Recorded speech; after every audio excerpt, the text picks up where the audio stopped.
Super Mario 3D World has always been somewhat divisive amongst the Mario fanbase. There are some who believe its more linear take on 3D Mario is a cheap imitation, whilst there are others who view this as an enduring new subgenre of Mario platformer. Much like every other Wii U game under the sun, it's now been given the Switch port treatment. Along for the ride is the intriguing new bonus game known as Bowser's Fury, what looks to be a more open world take on the content of 3D World. But how well does this almost 8-year-old Mario game and its new side story stack up? Find out in this review. Before you do, however, be sure to subscribe, hit the bell for notifications every time that I upload, and leave a like. Let's get into it.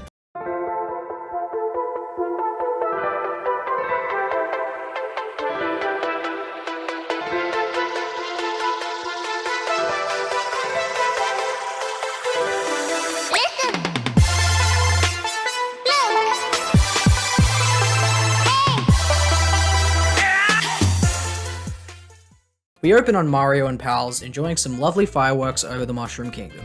Suddenly, they come across a broken clear pipe and do actual canonical plumbing for the first time in 30 years.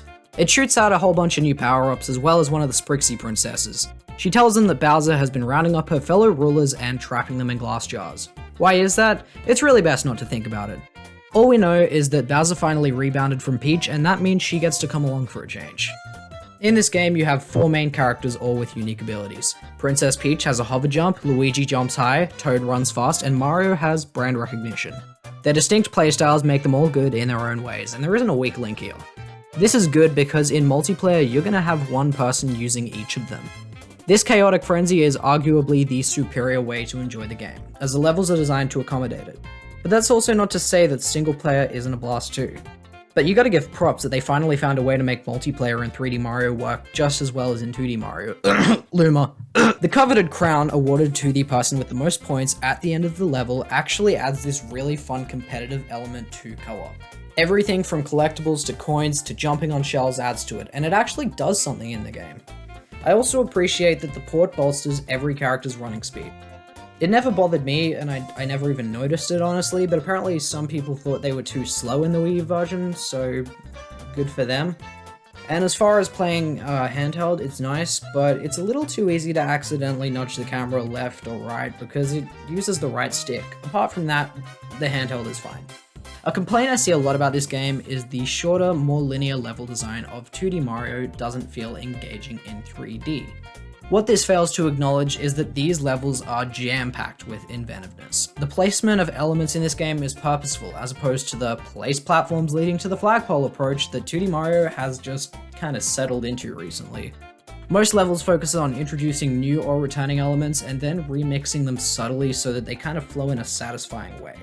Some of these are auto-scrolling, others are time-based challenges, certain levels feature more open-world sprawling areas, whilst others have you exploring a top-down Zelda-inspired dungeon or a level that takes place in silhouette form.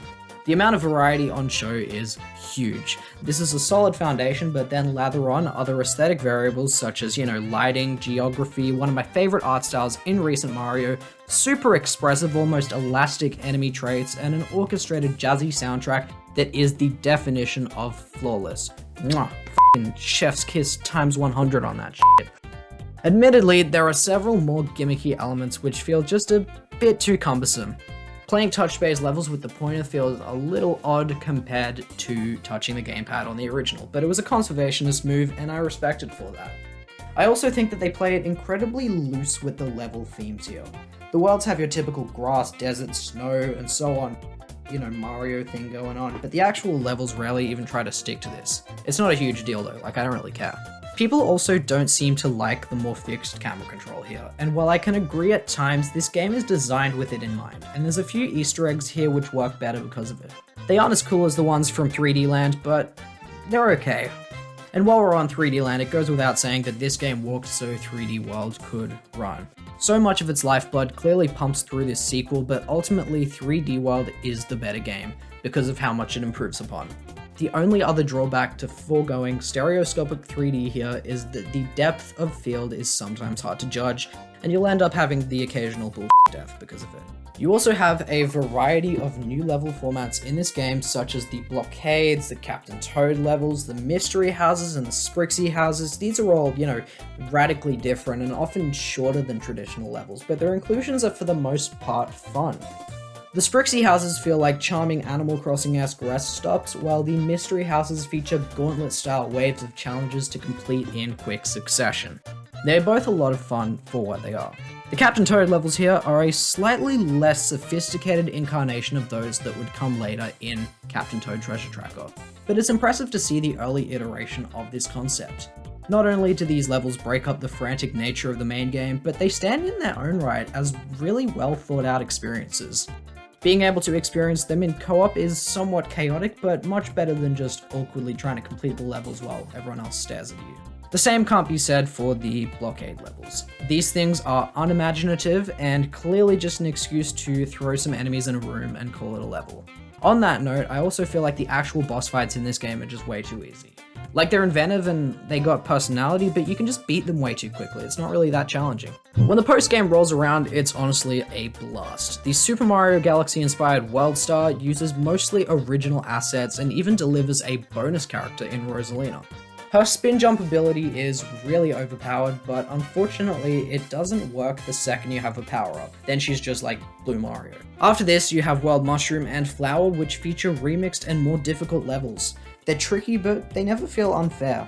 Sometimes they also have like an altered aesthetic, like the desaturated horror movie inspired shiftier Boo Mansion. The remix stages could, be argued as a slightly lazy addition, but honestly, they're just fun in their own regard, and I love them. Also, World Crown is back, so if you feel like collecting all the green stars and being rewarded with an aneurysm, then be my guest. All in all, Super Mario 3D World, nah, I'm kidding. Bowser's Fury opens with a cutscene, which I personally feel doesn't do the actual game justice. I get that they were going for the 3D land and 3D world look, but it just felt plasticky, kinda like New Super Mario Bros. It's even more strange because the rest of the game is actually gorgeous, but I digress. Anyways, we open with Bowser Jr. telling Mario that his dad's lost the plot and is shooting black goo all over Lake Lapcat.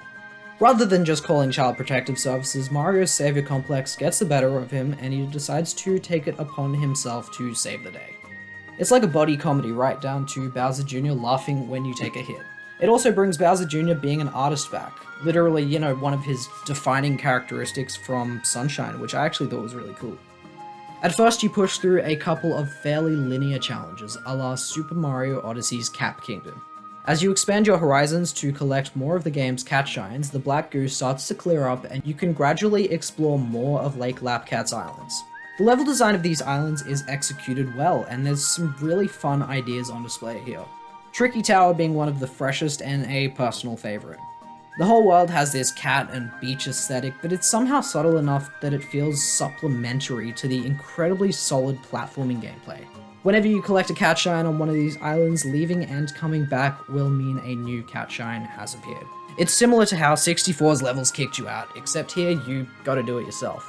Granted, it feels a little outdated, but it would be tricky for the next cat shine and challenges to spawn in when you're already, in the area. I also think these successive challenges do a nice job of bringing replayability to each island and really just pushing their existing geography in new and fun directions. Like, sure, there's the occasional enemy gauntlet or really easy fetch quest, but these things just aren't deal breakers to me. This is especially insignificant when you remember that this whole game takes place inside a single overworld. That is a huge milestone for Mario, and honestly, it works so well. It's about twice the size of a Mario Odyssey Kingdom, and there's a decent amount of content to boot. Oh yeah, did I mention that you travel the overworld with Plessy, because that's one of my favorite things here. There's even a few time trial challenges with her that are just a heap of fun to go through. Admittedly, there's no underwater exploration here, but really, does anyone ever play a Mario game for the water levels? No, we don't. We play them in spite of it. I also really appreciate the way that you can stockpile items into like this Mario spin on an inventory. You might think this makes things, a little bit too easy, but as I'll get into, you're going to be taking a fair few hits over the course of this experience. The elephant in the room here is Fury Bowser. He's possibly the most notable element of this experience, and let me just say that he is awesome.